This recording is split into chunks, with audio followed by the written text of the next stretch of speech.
Petit débrief nocturne, salut à tous, bienvenue sur la chaîne du Club des 5. Je suis très heureux, je suis très content d'être avec vous. Pourquoi? Parce qu'on débriefe une qualification en finale de Ligue des Champions pour un club français.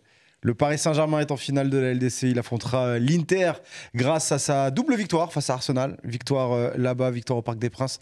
Ce soir de buts à 1, on va débriefer ce match et on va débriefer cette qualif du PSG. Walid Acharchour, bonsoir. Bonsoir Romain, bonsoir à tous. Ça va? Ça va très très bien. Ouais, content? Oui, quand on vient tardivement ici, en ce moment c'est pour les bonnes nouvelles. Donc, Pour le moment, c'est pas mal, hein? ouais, on a connu des années où on venait à 3 h du matin pour crier. Là maintenant, On y va beaucoup plus calme. on y va beaucoup plus calme et reposé et apaisé. Ouais, c'est vrai. Il n'y aura pas de cris. Ouais, Normalement. non. Normalement, il n'y a on- pas de cris. On n'a Voilà. pas besoin de baisser le son. Ouais, c'est bien. Bon, là, c'est la partie plutôt heureuse. Il y a une partie un peu plus malheureuse à ma gauche. Pas malheureux. Najim Medini, bonjour. Salut Romain, salut Walid, salut aux socios. J'aurais aimé voir un Walid un peu plus énervé. Ça aurait été une bonne nouvelle pour moi. On va peut-être être sur ton équipe. Hein. Ouais, peut-être. Ouais, ah oui, il y a Peut-être. peut-être des trucs à Peut-être dire. pas tard. Il y a peut-être des petits trucs à Peut-être dire. pas tard.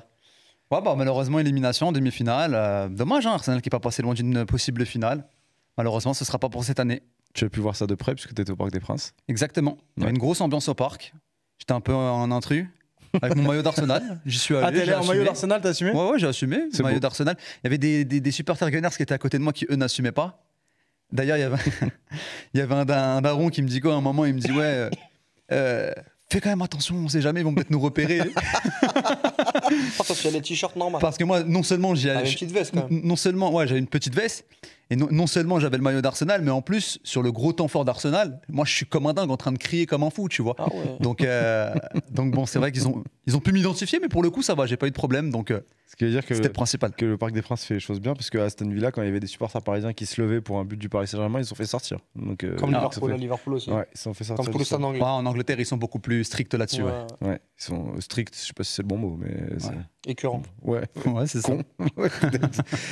J'espère que vous allez bien, les socios. N'hésitez pas à nous mettre des petits pouces bleus, ça nous aide énormément. On va donc débriefer cette victoire du Paris Saint-Germain, 2 buts à 1 face à Arsenal. Je le disais, Walid, c'est une soirée de fête pour le football français, mine de rien, parce qu'une équipe française qui va en finale de la Ligue des Champions, ça n'arrive pas tous les ans. Ouais, pour Paris avant tout, hein, parce que le football français, on sait très bien ce qui se passe cette année avec notamment le Paris Saint-Germain. Le Paris Saint-Germain ne va pas bouder son plaisir d'aller chercher son bonheur déjà pour soi. Après, le football français, ce sera peut-être dans un deuxième temps, voire dans un troisième temps, s'il la gagne, notamment pour aller chercher une deuxième étoile, entre guillemets, pour ce championnat.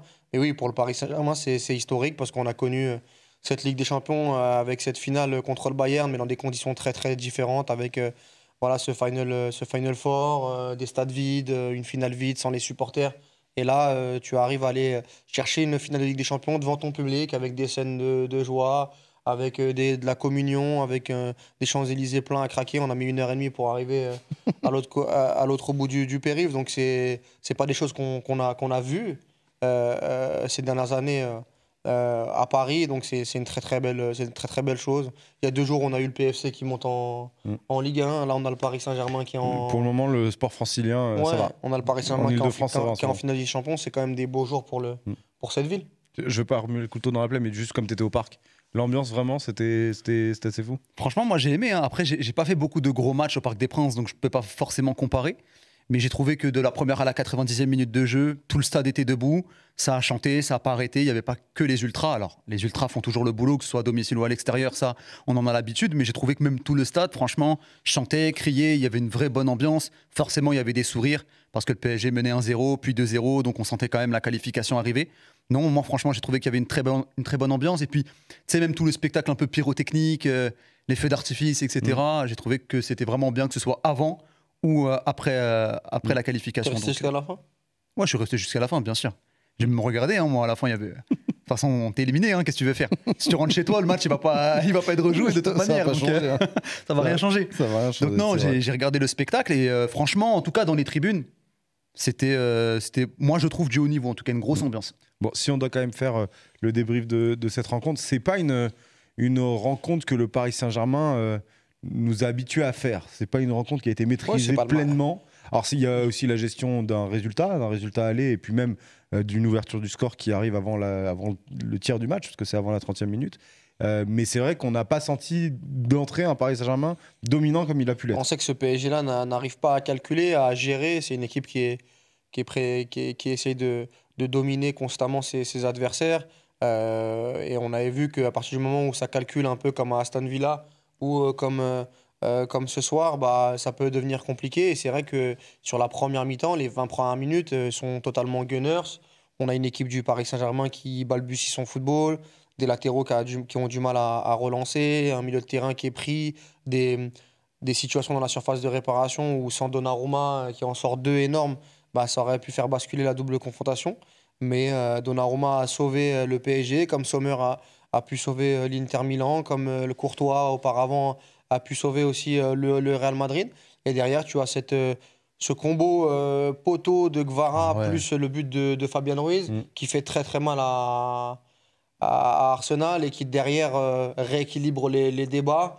Et en deuxième mi-temps, je trouve quand même que le temps fort d'Arsenal a été dissipé par le Paris Saint-Germain et le matelas qu'il y avait sur le score au tableau d'affichage sur la double confrontation, donc il y avait un +2, je trouve a fait changer un peu le momentum de la rencontre. Il a fallu le 2-1 et la réduction du score de Saka sur le mouvement de Trossard pour mettre un petit frisson avec la grosse occasion de Saka à la 78e.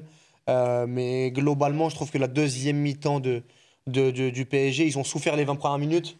Sans avoir été flamboyants pendant toute la rencontre, ils ont quand même repris le lead par moment avec des individualités, en allant mettre ses buts, en étant aussi dangereux en transition.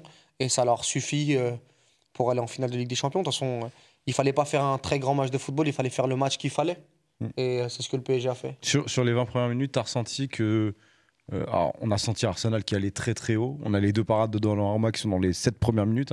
Une à la 4e et une à la 7e minute sur Martinelli. Celle d'Odegaard, elle est monstrueuse. Et sur Odegaard, celle d'Odegaard, c'est écœurant. Mais on va parler de Donnarumma un petit peu après. Mais c'est vrai que sur ce début de match, Arsenal a mis les choses qu'il fallait pour bousculer ce Paris Saint-Germain-là. C'était l'entame de match qu'il fallait faire de toute manière. Il fallait rentrer dans ce match tambour battant, avec un gros pressing. On sait qu'Arsenal, de temps à autre, sont capables de jouer de cette manière-là. Et donc moi, oui, sur les 10 premières minutes, je me dis, tiens là, Arsenal fait le début de match qu'il faut, c'est parfait. S'il continue de cette manière, il y a vraiment quelque chose à aller chercher. Malheureusement, ce temps fort ne dure pas très longtemps, moi je trouve. Je trouve qu'il dure une dizaine, quinzaine de minutes. Et surtout, c'est que tu ne le concrétises pas en fait. C'est-à-dire que tu as de grosses occasions. Malheureusement, les ballons, tu ne les mets pas au fond. Alors, effectivement, il y avait un grand Donnarumma dans les cages. T'en as parlé, il y a cette action de Martinelli, il y a cette grosse occasion d'Odegaard. Il y a aussi une tête de Rice aussi qui passe pas loin des buts. Donc... ouais, non, on a une équipe d'Arsenal qui rentre très très bien dans le match. Je sens aussi que Martinelli sur son côté gauche rentre un peu dans la tête d'Hakimi. Qu'au début du match, en tout cas, il prend le dessus sur Hakimi. Que Nuno Mendes a beaucoup de mal à fait beaucoup d'erreurs. Ouais, il a beaucoup de mal à se défaire des dribbles de Bukayo Saka. Donc ouais, le rapport de force au départ du match, il est clairement en la faveur d'Arsenal. Malheureusement, Arsenal n'a pas réussi à faire fructifier et à faire en sorte que ce temps fort dure longtemps. Et puis le Paris Saint-Germain, petit à petit, a réussi aussi à jouer un football qu'on n'a pas forcément l'habitude de voir, mais cette capacité quand même à rester dans sa moitié de terrain, à bien défendre. Parce qu'il y a toute une partie du match en première période où tu as certes Saka qui prend à chaque fois le dessus sur Nuno Mendes, mais qui derrière centre dans la surface. Sauf que le centre, il est soit dégagé par Marquinhos, soit par Pacho, mais il n'est jamais sur la tête de Merino ou sur le pied droit de Martin Odegaard. Donc il y a aussi un mérite à la fois pour Donnarumma, mais aussi pour la défense du Paris Saint-Germain qui a réussi à se montrer solide finalement. Sur l'aspect des premières minutes, est-ce que tu as senti un PSG un peu fébrile? Des joueurs, peut-être pas toute l'équipe, mais des joueurs un peu fébriles? Oui, j'ai trouvé que Vitinha a raté son début de match, les deux latéraux aussi, même si Hakimi a très très bien réagi en deuxième mi-temps. Je trouve qu'il était un peu en danger par Martinelli, que dans la surface de réparation, Marquinhos sur les ballons longs n'a pas montré l'autorité qu'il fallait. Je trouve que Nuno Mendes, je disais ça en rigolant devant la télé, mais j'avais l'impression qu'il voulait créer l'exploit pour Arsenal sur les 25 premières minutes, et pas un ballon bonifié, pas un ballon positif. Des pertes de balles dans l'axe. Des pertes de balles vraiment très très dangereuses. Et même globalement, la gestion de la profondeur par Barcola au poste de faux numéro 9, je n'ai pas trouvé ça positif pour l'équipe. Doué, trop dos au jeu. Vraiment, je ne vais pas dire que tu es dans la machine à laver, parce que ce serait quand même à exagérer, mais tu titubes, tu titubes un peu, et heureusement que... Parce qu'en fait, c'est le moment le plus proche du match où Arsenal peut égaliser. Peut égaliser sur la double confrontation. ça que pour moi, c'est très important parce que après, ce qui se passe après, il y a eu des occasions d'Arsenal, Saka sur Donnarumma en deuxième mi-temps. Mais il y a déjà un écart qui est plus conséquent. Mais c'est pas une égalisation, c'est tu t'essayes de réduire le score. Il te manque encore un but pour aller en prolongation à 2-1. Là, oui, bien sûr. les Rice et Odegaard, c'est un partout, 8e minute. Bon, les gars, le match aller, là, ça ne servait à rien. C'est exactement ce qui s'était passé sur le PSG-Liverpool. Le PSG-Liverpool où Liverpool l'avait emporté à l'extérieur et Dembélé ouvre très vite le score à Anfield. Et quand tu vois le début de match de certaines individualités qu'a évoqué Walid, c'est vrai que tu te posais la question. Tu te dis si Arsenal arrive à transformer l'essai, comment ils vont réagir ces joueurs-là? Et je pense sincèrement que ça aurait pu être un autre match. Le problème, c'est qu'Arsenal n'a pas eu cette capacité à finir. Et ça fait partie aussi du football de haut niveau. On dit souvent que la Ligue des Champions, c'est la compétition des deux surfaces. Et là-dessus, Arsenal, malheureusement, c'est un petit peu bloqué. Après la première transition de Gvara, le match change. Ouais, sur le poteau, déjà, le poteau, pendant une fraction de seconde, j'ai l'impression qu'elle est rentrée. De mon angle, je me dis comment ça se fait que c'est pas rentré. Finalement, c'est le poteau. Confiance au PSG. Et Arsenal, ils doivent se dire en fait on doit un petit peu gérer parce que sinon on peut se prendre des vagues. Tu parlais des momentum et des hommes de surface. On va parler de Donnarumma un petit peu. Ça commence à faire beaucoup de matchs que Donnarumma sauve pour le Paris Saint-Germain. Ça a été le cas à Aston Villa, ça a été le cas au match aller, ça a été le cas à Liverpool avec la séance de tir au but et quelques parades aussi pendant le match. Là, les deux dans les 10 premières minutes, plus celle de Saka, c'est world class. C'est au niveau des plus grandes prestations des gardiens qui ont amené à des très grandes performances en Ligue des Champions. Je ne sais pas si c'est sa plus belle déjà, parce que sur les 3 dernières, il a de la concurrence. Mais la réalité, c'est que c'est le meilleur gardien de la compétition aujourd'hui. Celui qui a... Et c'est fou après le match de Sommer, la double confrontation de Sommer face à... Sur la régularité, la boîte à images, l'album photo, il est beaucoup trop grand là pour Donnarumma, entre sa séance de tir au but à Anfield, entre son match à Aston Villa, plus ce qu'il fait sur l'allée, ou sur Trossard et Martinelli, plus là sur Odegaard et sur Saka. C'est quand même énormissime. Je pense qu'il se bat aussi avec Ousmane Dembélé sur le joueur le plus important du PSG sur la deuxième partie de saison. Moi, je donnerais même à Didio de par son importance, même si Dembélé est très très important, et on l'a encore vu sur sa première mi-temps où il est pas là. Mais oui, il a tout le mérite lui revient. Il a changé de braquet en 2025. Est-ce qu'il y a aussi Luis Enrique et sa gestion qui doit être mis en valeur par rapport au fait de le challenger avec Safonov, le fait qu'aussi, parce qu'on parle de Luis Enrique, mais même la direction avec Luis Campos, le fait d'avoir gelé sa prolongation et de l'avoir challengé véritablement, on a un Donnarumma qui est tout autre. Moi, pour la première fois de la saison, à un moment donné, je me suis dit, bon, là, ça commence à devenir compliqué. Après un match contre Saint-Etienne, ou sur un coup franc de David Dashvili, il me semble, où il est au frais, je dis, attends, mais là, il faut faire quelque chose, quoi. Il faut un électrochoc.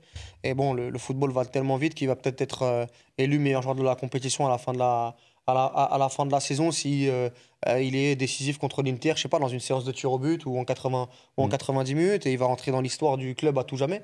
Donc voilà, ça va très très vite le football, et ouais, on se rend compte que dans ces rencontres-là, tu peux faire ce que tu veux, hein.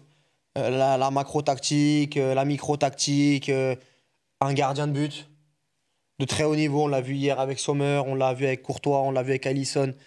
Ça te fait gagner des compètes quand même. Et ça te fait avancer dans cette compète. En fait, c'est pas forcément. Tu juges pas forcément sur les boulettes que tu dois faire, etc., mais plus sur les arrêts que t'es pas censé faire et que tu arrives à faire. Ah oui. Ah, mais là, c'est ça. Il t'enlève En déterminant. fait, ce qui est fou, c'est que Donnarumma est passé de.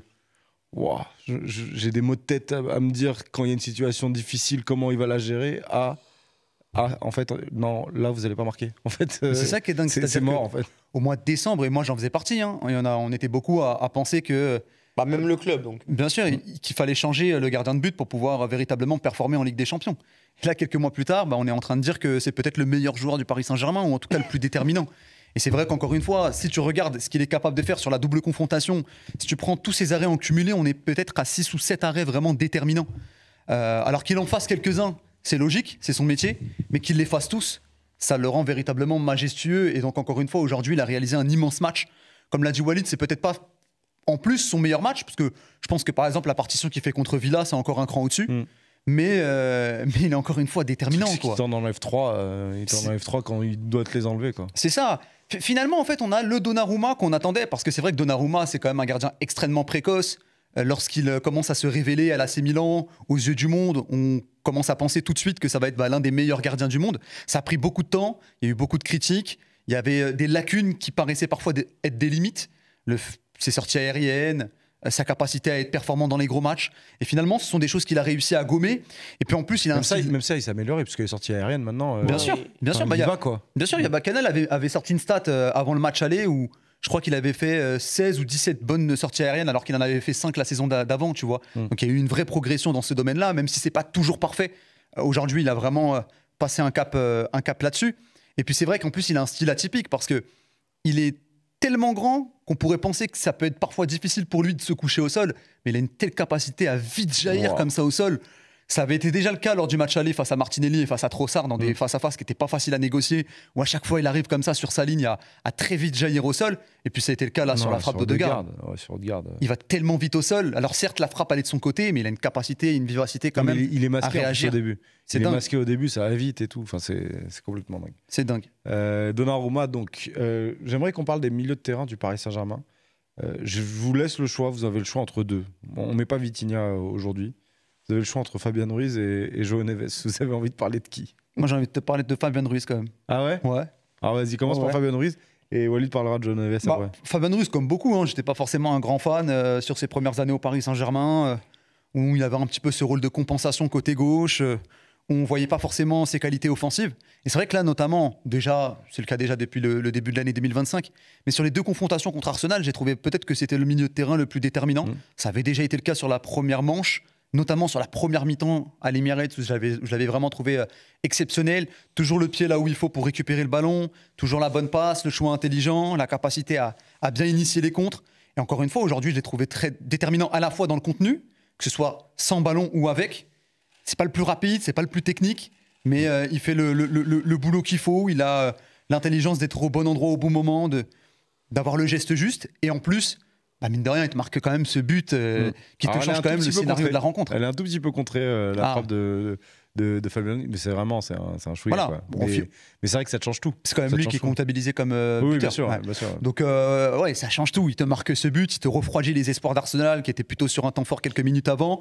Et puis à partir de ce moment-là, le Paris Saint-Germain a 2 buts d'avance. Donc ça commence vraiment à être compliqué pour les Gunners. Donc non, franchement, Fabian Ruiz, il a vraiment pris un nouveau statut, peut-être impulsé aussi par le très bel Euro qu'il avait fait cet été, où il avait été l'un des meilleurs joueurs de l'Espagne. Et j'avais quand même envie de le mettre en valeur parce que on parle beaucoup des 2 Portugais, mais lui, quand même, sur les derniers matchs de Ligue des Champions, je trouve que c'est l'un des grands messieurs de ce Paris Saint-Germain. C'est peut-être le meilleur milieu du PSG depuis 2025. Moi, j'aime beaucoup. Fabian Ruiz. Mais il y a João Neves aussi. Ouais, non, João Neves qui a, je trouve, réduit le gap et les lacunes que le PSG avait sans le ballon.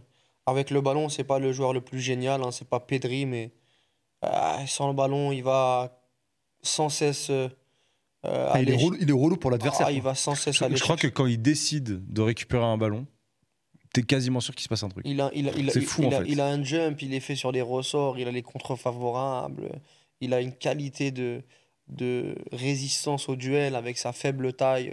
Je trouve que c'est ahurissant. Vraiment, le niveau de compétitivité que tu peux avoir, tu voyages avec João Neves, quoi. Tu peux voyager tranquille, quoi.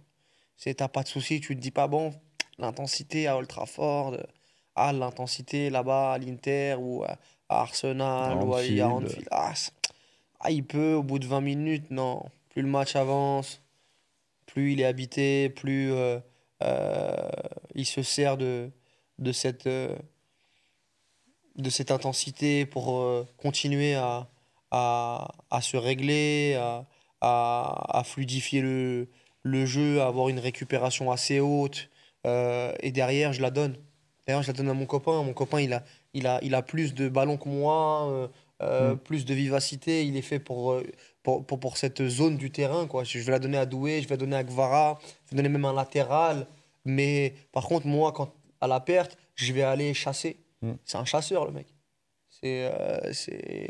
C'est complètement fou. Et moi, je suis vraiment, vraiment bluffé par ses perfs.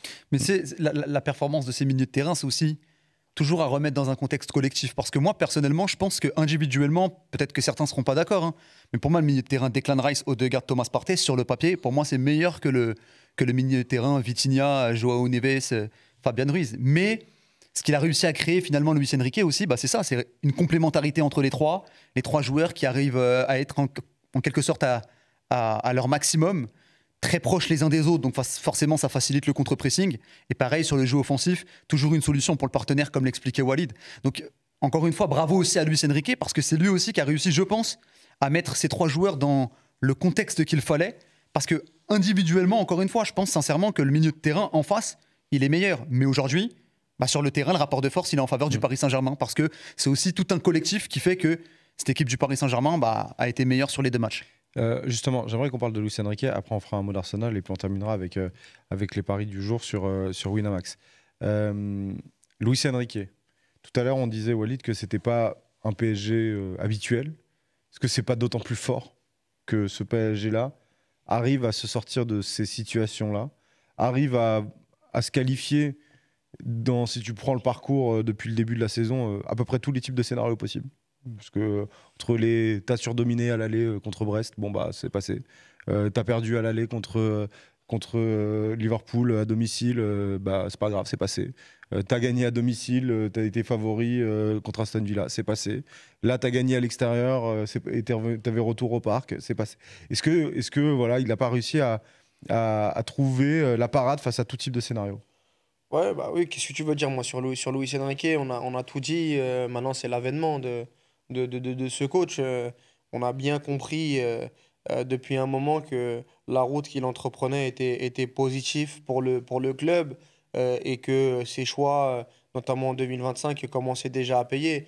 Après Liverpool, déjà, tu comprends. Il fallait ce point de passage Liverpool parce que c'était la meilleure équipe d'Europe à ce moment-là. Mais quand tu arrives à fournir ce que tu as fait au Parc des Princes et derrière à Anfield, bon, je te parlais de voyage tout à l'heure avec Joao Neves, tu as quand même un ou deux checkpoints que tu as pu passer sans encombre. Après, il y a bien évidemment des contextes de matchs différents. Là. Comment il va gérer, comment il va être, quand il va être favori, comment il va gérer derrière une avance, une gestion. Mais bon, tu regardes un petit peu en 2025. Je me faisais la réflexion, mais à aucun moment le PSG a été éliminé en deuxième mi-temps d'une double confrontation, quoi. Au retour, tu parles? Au retour. Ouais. Match retour, quand tu prends toutes les doubles confrontations du PSG, donc des 16e, parce que le PSG est passé par les 16e, jusqu'au demi, en deuxième mi-temps d'un match retour, tu n'as jamais été en position d'élimination. Il y a un moment donné, c'est implacable, quoi. De toute façon, tu as été une fois en position d'élimination. De toute façon, oui, c'est contre Liverpool. Avant le match. Ça a duré 4 minutes. C'est les 4 minutes de fin de match du match aller et les 10 minutes du 90 retour. plus 4, 10e minute, quoi. Ouais. Mais sinon, qu'est-ce que tu veux comment tu veux remettre en doute le mérite? Ici, Aston Villa, tu as été mené aussi. Non, c'est eux qui ouvrent le score. Je ne parle pas de mener. Oui. Moi, je te parle d'être éliminé. Ah d'accord, oui, non, c'est vrai. D'être éliminé. À aucun moment, tu es éliminé en deuxième mi-temps d'une double confrontation. Ah, ça jamais. Okay. Donc, c'est qu'à un moment donné, Luis Enrique et le PSG a le jeu entre ses mains, quoi. À aucun moment, cette équipe-là a été au bord du précipice et c'est quand même une qualité, une vertu. Après, les travaux de Luis Enrique, on a tellement, je sais même pas si on a le temps, mais entre ce qu'il a fait de la gestion de Donnarumma, le repositionnement de Ousmane Dembélé, la gestion d'Ousmane Dembélé quand il n'était pas fit à 100%, et de montrer que bon, tu peux te passer d'Ousmane Dembélé alors qu'il est hyper important, mais on va quand même valoriser les autres, et si t'es pas prêt à 100%. C'était déjà contre Arsenal en début de saison. Non, mais contre City, il est malade, il est prêt à jouer, il rentre à la mi-temps. Là, la même chose encore une fois ce soir. Le fait d'être convaincu sur Fabien Ruiz, qui pour moi en 2024 n'était pas le Fabien Ruiz 2025, et il l'a fait progresser. Le fait que Nuno Mendes, défensivement, le fait de l'avoir mis dans cette défense à 3, moi je trouve que Nuno Mendes, par rapport à avant, est beaucoup plus fort défensivement en un contre 1. Voilà, il y a quand même beaucoup de choses. La progression de Désiré Doué, le facteur mental, le fait d'être convaincu et de transmettre ça à un club, à l'institution, aux joueurs. Bon, bah, c'est Luis Enrique, quoi. Je l'ai dit, moi je l'ai tweeté, c'est le meilleur entraîneur de l'histoire du PSG. Donc, en 2 ans. En 2 ans, pas complètement fini. Exactement. Donc, Mais- donc voilà, comment on ne peut pas voir la valeur, le talent, la compétence de ce. Puis ce qui est de ce dingue en mec. plus, c'est que, rappelons quand même qu'en début de saison, bon, déjà, tu as le départ de Mbappé, donc tu te dis que ça va prendre du temps quand même pour créer un collectif. Tu as l'arrivée de pas mal de jeunes joueurs où on se dit, tiens, sur le moyen long terme, effectivement, c'est plutôt une belle idée, mais sur le court terme, bah, pas forcément. Pareil, ça va prendre du temps quand même pour que ces joueurs arrivent à s'installer dans un collectif, monter en puissance, que ce soit Joao Neves, que ce soit Désiré Doué par exemple, Pacho. ou même un Pacho en défense centrale. Et finalement, quand tu vois quand même le visage que le Paris Saint-Germain a montré contre Arsenal au mois d'octobre et le visage qu'ils ont pu montrer là sur la double confrontation, ou même contre Villa, ou même contre Liverpool, c'est deux équipes qui sont complètement différentes quasiment. Et sur tous les plans, en fait, Luis Enrique, il a apporté à la fois sur le plan tactique, comme l'expliquait Walid, avec Dembélé en faux numéro 9, avec Hakimi qui fait énormément d'appels dans le demi-espace droit, cette ligne de 5 devant qui permute énormément, qui bouge beaucoup. Ça n'a pas forcément été beaucoup le cas ce soir, mais pour moi, c'est ce qui représente le mieux finalement Luis Enrique. C'est cette mobilité devant où tu as énormément de permutations entre Kvara et Doué, avec un Dembélé qui, lorsqu'il joue à la pointe de l'attaque, parfois il est dans la surface, parfois il peut décrocher, parfois il peut se retrouver sur le côté. Très difficile à marquer finalement cette défense, cette attaque du Paris Saint-Germain, tellement elle est mobile, tellement elle est virevoltante.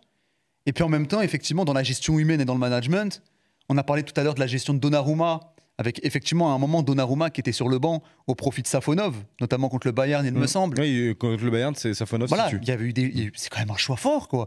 Mettre Donnarumma sur le banc et mettre le gardien remplaçant. Et ben, quand on voit aujourd'hui le niveau de Donnarumma, on peut penser aussi que ça a aidé l'Italien finalement à passer un step. Pareil pour Dembélé, qui lui aussi a été piqué, notamment lors du match contre Arsenal, justement en saison régulière. Donc sur la gestion des hommes aussi, je trouve que finalement sa méthode a été la bonne. Et moi, il y a un moment, je me suis vraiment posé des questions, comme tout le monde, où je me disais, mais peut-être qu'il va droit dans le mur, quoi. Il est en train peut-être de s'embrouiller, de se brouiller avec certains joueurs. Les résultats sont pas au rendez-vous. Sa tactique, finalement, elle prend pas.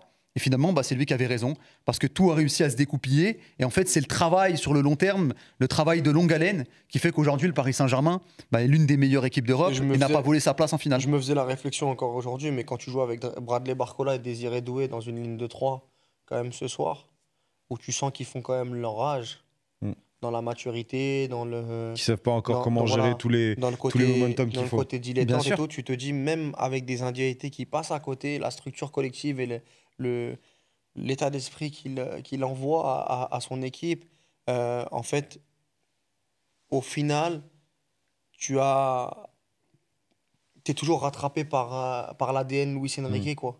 Alors que sur les années précédentes, si les individualités passaient à côté, t'étais mort. On rattrape le copain, on va rattraper le copain, tu vois, des fois c'est des poncifs, mais moi je le dis, il y a quand même 4-5 mecs qui passent à côté, moi, ce soir. Bien sûr, tu vois. Mais du PSG, hein, tu parles. Ouais, du PSG, et malgré ça, enfin, quand je dis passe à côté, t'en attends mieux, quoi. Non, il faut pas un grand match. Voilà, t'en attends beaucoup. C'est pas honteux de dire que Nuno Mendes fait pas un grand match, que Vitinha fait pas un grand match, t'en attends beaucoup que mieux. oui, les Barcola Doué ils font pas des grands matchs. Et malgré ça, et puis Joao Neves, il a 20 ans, Pacho, il a à peu près le même âge, Doué, Barcola, et tu te dis, purée, t'as quand même une équipe qui, sur les 2-3 prochaines années, peut encore grandir. Ça peut donner des Parce que c'est vrai qu'à la base, quand tu regardes l'effectif en début de saison, t'as combien de joueurs world class? Ah non, moi, peut-être pas une seconde. Moi. Hakimi Peut-être Hakimi, où tu dis. Hakimi, oui. Moi, je dis de joueurs où on considère top 5 à leur place. Voilà, c'est ça. Top 5 à leur place. Exactement. T'as Kvara en janvier qui Kvara qui arrive en janvier, effectivement. Kvara en janvier, quand il arrive, c'est top 5 à son poste? Non, pas top 5, mais tu sais, le mec, il a dans la raquette.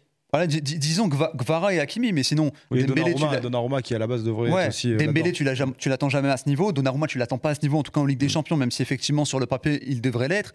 Marquinhos, on connaît normalement ses défaillances mentales, sa capacité à plonger dans un match. Mais tu sais que dans la chaussure, il a un pouvoir quand même de ouais, mais bon, le problème c'est que tu l'attends jamais. Pas en neuf. Non, pas à ce niveau-là. Pas en neuf comme ça. Pas à ce niveau-là, mais. Voilà.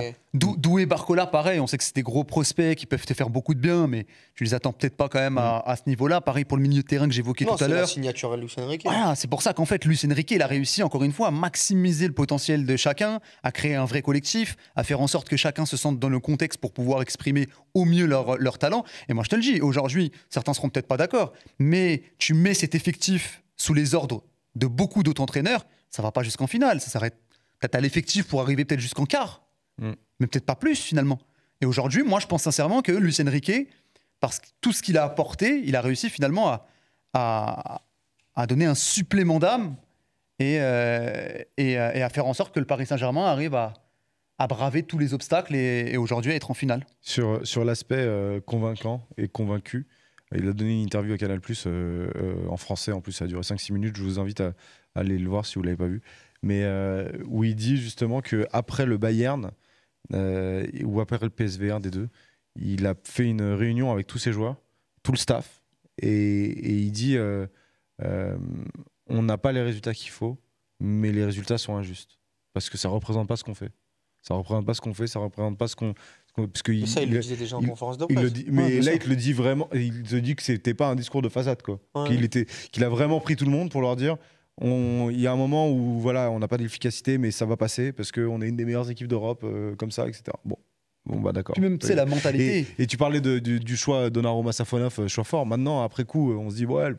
Bon, ok, c'est un match de poule parmi les autres, puisqu'il y avait 8 matchs de poule et que finalement le PSG va en finale de Ligue des Champions. Mais en fait, c'était tellement déjà important parce que tu avais gagné juste contre Girona, tu avais perdu contre Arsenal, tu avais fait match nul contre le PSV, tu avais perdu contre l'Atlético à la dernière minute et tu avais ce match-là. Bien sûr, mais même comme Dembélé aussi que tu mets sur le banc contre Arsenal, c'était un choix extrêmement fort. C'était pas des choix. Il est même pas dans le groupe. Il était pas dans le groupe, il fait pas le voyage. Il était pas dans le groupe, non, c'était clairement pas des détails. Beaucoup d'entraîneurs ne l'auraient pas fait. Et je pense qu'il a réussi à asseoir son autorité également en faisant ce genre d'action. Et donc finalement, ça a payé. Et même dans la mentalité, il a infusé quelque chose. C'est-à-dire que moi, je le disais déjà après le match aller, où je trouvais qu'il n'y avait pas d'enflammade. Tu sais, moi, j'ai connu une époque où le Paris Saint-Germain, ils avaient fêté un 8e de finale contre Dortmund comme si c'était une victoire en Ligue des Champions. Là, moi, j'ai vu une victoire à l'aller à l'Emirates Stadium qui n'a pas été fêtée. C'était limite anecdotique. Enfin, tu sentais que les joueurs du Paris Saint-Germain et tout le club étaient concentrés, qu'il y avait encore une manche retour. Et même dans le discours des supporters, moi, ça a changé. Hein. Bah oui, j'avais envie qu'ils me provoquent, moi. Ils m'ont même pas provoqué. C'était en mode non, t'inquiète, il manque encore un match retour. Non, faut rester concentré. Sait-on jamais, il peut se passer quelque chose. Et moi, je pense que voilà, c'est aussi Luis Enrique. Je crois que les supporters parisiens apprennent des traumas. Voilà, Luis Enrique qui a réussi à infuser tout ça et je pense que la mentalité, elle va suivre aussi en finale de Ligue des Champions. Est-ce que ça suffira ? Je ne sais pas. Là, ça a fêté. Effectivement, je l'ai vu de mes propres yeux. Bon, j'ai pas vu forcément les déclarations des joueurs. Je ne sais pas si eux, véritablement, se sont enflammés ou s'ils avaient en tout cas encore un peu les pieds sur terre. Mais en tout cas, j'ai trouvé qu'il y avait un vrai changement de mentalité, mais à toutes les strates du club, c'est-à-dire à la fois les dirigeants, l'entraîneur, les joueurs et même les supporters. Ouais. Il faut qu'on fasse un dernier mot d'Arsenal. Parce que, alors, je ne sais pas si là, on va baisser le son ou pas. Arsenal qui donc échoue sur la double confrontation. Walid, est-ce que tu es déçu de ce qu'a proposé Arsenal ? Moi, je suis déçu de ce qu'ils ont fait à l'aller, ouais. Moi, en retour. Au retour, je trouve que sur les 25 premières minutes, ils sont mal payés. Ils tombent sur un très grand gardien. En deuxième mi-temps, ça reste encore trop gentil, trop léger, mais je trouve que tu as perdu le momentum de rencontre. Déjà, le train, il est passé. Mais sur le premier match, pour moi, ils n'ont pas fait assez.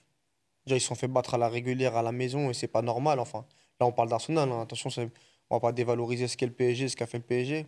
Qui est une équipe généralement souveraine à l'Emirates. Ouais, qui mérite totalement sa qualification. Mais moi, je trouve que se faire balader comme ça pendant 25-30 minutes sans véritablement avoir de réaction, je trouvais ça déjà décevant. Après, en deuxième mi-temps, tu as des occasions.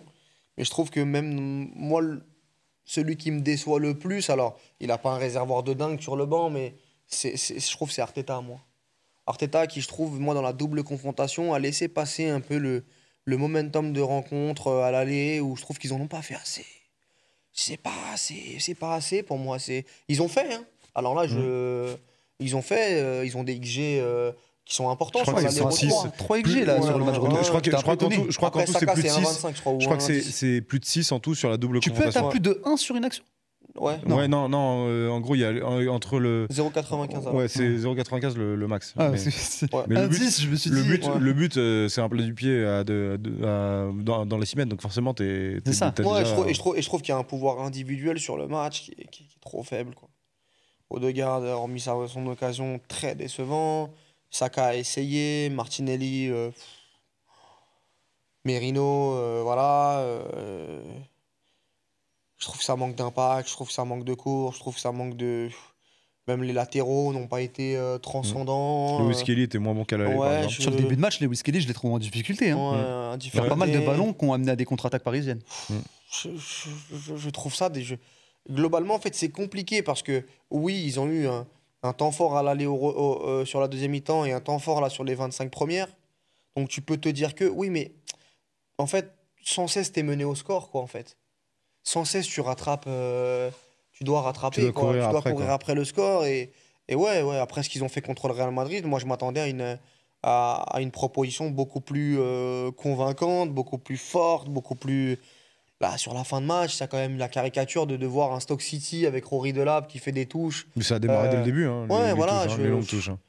hormis voilà, les coups de pied arrêtés où tu te dis, bon, je trouve pas ça ouf, moi. Alors, les coups de pied arrêtés, c'est une arme fatale. Hein. C'est censé être une arme fatale pour Arsenal.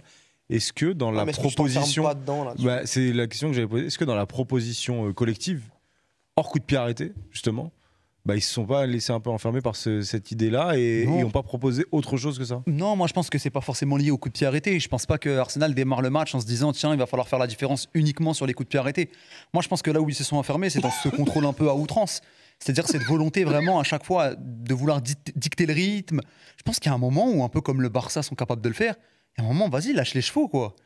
Si tu dois mettre un peu de folie dans le match, quitte peut-être parfois à te prendre certains contres, bah vas-y, prends les risques qu'il faut. Et moi, c'est ça qui me frustre un peu avec Arsenal. C'est-à-dire qu'en fait, à aucun moment, véritablement, tu lâches les chevaux et tu te dis, vas-y, on va aller un petit peu aborder la surface de réparation adverse et on va essayer un petit peu de jouer notre va-tout, mettre un peu de folie. Surtout qu'on a connu une équipe d'Arsenal qui était capable de le faire. Je pense à notamment en 2022-2023, qui pour moi était la meilleure version d'Arsenal sous Mikel Arteta, où c'était une équipe qui non seulement te pressait très haut, beaucoup plus haut qu'aujourd'hui, avec un contre-pressing très efficace, au même niveau, voire même supérieur à ce que le PSG ou le Barça sont capables de faire. Vraiment, Arsenal avait vraiment le meilleur contre-pressing d'Europe à l'époque. Aujourd'hui, c'est plus le cas. C'est-à-dire que c'est une équipe qui n'hésite pas, parfois, à adopter un bloc un peu médian, à vouloir avoir de longues phases de possession, construire ses actions, avoir un rythme un peu lent. Et moi, c'est ça un petit peu qui me frustre parce que, effectivement, tu as eu ce gros temps fort en début de match, d'une dizaine, quinzaine de minutes. Bon, certes, hein, c'était bien. C'est vrai qu'Arsenal aurait dû marquer. Mais moi, ce qui s'est passé ensuite, franchement, ça m'a beaucoup frustré parce que à aucun moment, tu enflammes le match, en fait. Il se passe pas grand-chose. Tu es mené au score. Tu es même mené de 2 buts sur l'ensemble des 2 matchs. Et à aucun moment, tu sens véritablement une équipe d'Arsenal qui va essayer d'enflammer un peu le match pour essayer de revenir. Moi, j'ai vu la veille. Alors après, attention, parce que je pense que c'est un peu... Il faut pas non plus comparer les matchs parce que le Barça-Inter qu'on a vécu, c'est une anomalie. C'est pas la normalité. Mais en tout cas, le Barça, dans ce qu'ils sont capables de faire depuis le début de la saison, c'est une équipe qui, lorsqu'ils sont menés, tu as l'impression qu'ils appuient sur un bouton, ils sont capables de revenir dans le match. Parce qu'ils prennent les risques qu'il faut, ils sont capables d'emballer un match. Arsenal n'est pas capable de le faire, c'est trop scolaire comme le dit Walid. Et ça, franchement, ouais, ça m'a un petit peu frustré. Et puis oui, il y a aussi des individualités qui sont passées à côté. Et moi, celui qui me dérange le plus, ça reste Martin Odegaard. Bah, il a le brassard quand même. Le frérot, il a le brassard. On l'a pas vu de la double confrontation à part une frappe. On l'a pas vu de la saison. On l'a pas vu de la saison. C'est ça malheureusement le problème avec Martin Odegaard, c'est-à-dire qu'il s'est blessé au mois de septembre, il est revenu au mois de novembre, et depuis son retour de blessure, on n'a pas retrouvé le Martin Odegaard qu'on aimerait retrouver. Il joue à cache-cache, mais il est bien caché. Hein. Bah, c'est ça. On a compté pendant 120 minutes. L'année dernière, le jeu d'Arsenal, il tournait autour de Martin Odegaard. Alors attention, il n'y avait pas que lui. Saliba, Declan Rice avaient réalisé des saisons de patron également. Mais en tout cas, la construction des actions d'Arsenal passait à un moment ou à un autre par Odegaard. C'est-à-dire que c'était lui, le maître à jouer de cette équipe. Aujourd'hui, c'est plus forcément le cas. Aujourd'hui, tu peux te passer de Martin Odegaard sur certaines situations. Il est peu influent, tu le vois pas beaucoup du match, très timoré, et c'est pas le Odegaard que je connais, c'est pas le Odegaard que j'aimerais voir sur le terrain. Donc oui, je suis assez déçu de lui. C'est Kivior, il passe à côté. Bon voilà, c'est Kivior, on sait qu'il est limité. Martinelli, c'est bon, on commence à avoir l'habitude. Voilà, moi je sais que Martinelli, on connaît ses limites. On sait qu'Arsenal, de toute manière, s'ils veulent passer un cap, il va falloir investir notamment sur le front offensif. Un numéro 9 va arriver cet été, ça c'est une quasi-certitude. Si c'est pas Isaac, ce sera Gyökeres. Si c'est pas Gyökeres, ce sera Sechko. Ça va jouer très, très certainement entre Gyökeres et Sechko, je pense. Et puis, très certainement, il faut aller chercher aussi un ailier gauche parce qu'aujourd'hui, tu es limité à ce niveau de la compétition. À Martinelli, tu le vois, à l'aller au retour, c'est trop limité. Il est volontaire. Hein. Il y a des choses que j'apprécie, moi, dans le jeu de Martinelli. Et son début de match, il n'est pas mauvais. Il fait quelques différences. Il fait des différences. Mais c'est trop limité à ce niveau. Mais en face, c'est fou parce en face, t'as Kvaratskhelia, tu te dis, mais en fait, Kvaratskhelia, il peut se passer un truc. C'est ça, et je dis ça, et je l'aime d'amour, moi, Martinelli. Il est arrivé, il avait 18 ans, il m'a fait vibrer sur certains matchs. On sait qu'il peut avoir des fulgurances. Mais c'est fou parce que Martinelli, en fait, c'est un joueur qui est très apprécié par les supporters d'Arsenal en vrai. Il a les défauts et les qualités d'Arsenal, mais à l'inverse. C'est-à-dire qu'on demande de la folie au jeu d'Arsenal, il en a, mais qu'il est trop fou. Non, mais c'est fou. Parce que lui apporte pour le coup la folie qu'on. Mais sauf que c'est Mais, pas mais, trop mais c'est nuisible, pas là. assez cadré. Ouais. Ouais, C'est pas assez pour moi, cadré. il est dans la catégorie Et c'est des joueurs faux. frustrants, c'est-à-dire, tu sais, les joueurs voilà, qui ont de la folie, qui vont t'apporter beaucoup en quantité, parce que Martinelli est un joueur qui était capable de t'apporter de la quantité en termes d'action, de situation, de danger, mais en termes de qualité, il y a un différentiel qui est trop important. Ça, c'est un peu comme Madueke aussi à Chelsea, qui est dans ce profil-là, qui est un joueur pareil, virevoltant, qui peut t'apporter de la quantité, qui en termes de qualité, c'est trop insuffisant. C'est des joueurs qui sont... Puis en finition aussi, c'est pas. Voilà, c'est pas le top Effectivement. du top. Bon. Donc, lui, pareil, tu vois, je suis pas hyper étonné, je connais les limites de Martinelli. Odegaard, je suis beaucoup plus énervé contre lui parce que je sais qu'il est capable de faire 10 fois mieux, quoi. Bon, voilà pour Arsenal et pour le Paris Saint-Germain. On va terminer l'émission avec les petits pronos qu'on fait avec Winamax. On vous rappelle que jeu comporte des risques, il faut faire attention. C'est le bandeau jaune qui a marqué juste en dessous de nous que si vous avez n'importe quel problème avec les paris, faites-vous aider. Voilà, il y a un numéro qui est fait pour ça. Donc on fait attention aux mises que l'on met et on ne se met pas en difficulté pour des paris sportifs. On vous propose une cote chacun. On en a pris plusieurs pour le week-end européen. On n'a pas pris le match du Paris Saint-Germain parce que Montpellier-PSG, le premier contre le 20e, le 18e, pardon. Ouais. Bon, le PSG 1-23, ça ne sert pas à grand-chose. Ouais, c'est clair. Donc on s'est baladé un petit peu partout en Europe. Il y a de l'Espagne et de l'Angleterre notamment. Moi, Walid. je vois le Real Madrid s'imposer lors du Classico à Montjuic. À Montjuic. 3,45. Pour relancer le 3,45. championnat. Je pense qu'ils vont C'est-à-dire que le revenir Real à- revient à un point du Ils vont Barça. revenir à un point du Barça. Je pense que le Barça, mentalement, physiquement, a pris un gros coup derrière la tête contre l'Inter Milan mardi soir. Et je pense que la récupération va être très compliquée et que le Real Madrid peut encore sauver sa saison en allant chercher cette Liga, sachant que le Barça a un calendrier qui est pas simple du tout parce que je crois qu'ils vont à Bilbao. Villarreal et Bilbao. Et ils vont à Bilbao, à Et Villarreal. l'Espagnol.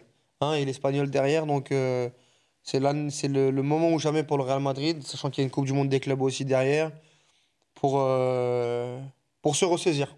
Peut-être que le championnat est relancé. Hein. Ouais. Peut-être que le championnat peut se Il, va relancer. être, il est excitant Cette fin de saison Liga. ce Barça-Madrid. Ouais, Ouais. ça peut être Non. pas C'est le mal. championnat qui. Où il y a encore un.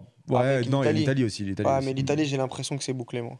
Ouais. Avec la victoire de l'Inter contre le Barça. Tu penses Napoli?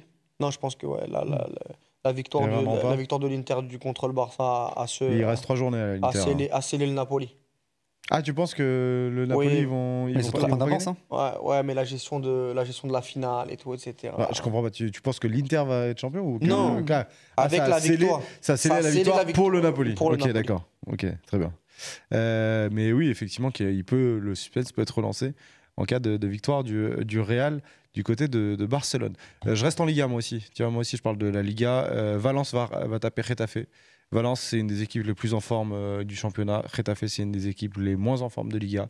Valence est à domicile, cote à 2. C'est plutôt pas mal. Je trouve que c'est plutôt bien. Deuxième partie de saison, Valence, c'est plutôt costaud. C'est plutôt bien. Il y a des bons mecs qui reviennent. Hugo Duro se remet à marquer. Ils ont retrouvé Gaïa qui enchaîne enfin au poste d'arrière gauche alors qu'il a été blessé très souvent au milieu de terrain. Javi Guerra fait un super deuxième partie de saison. Cote à 2, c'est pas mal. Valence, qui était au fin fond de la Liga, de Lanternon Rouge à un moment, etc. Ils sont actuellement à 2 points de l'Europe. Voilà. Top gardien aussi. Et Mamardashvili qui fait pas une grande saison. Ah, Il d'accord. fait pas une très grande saison.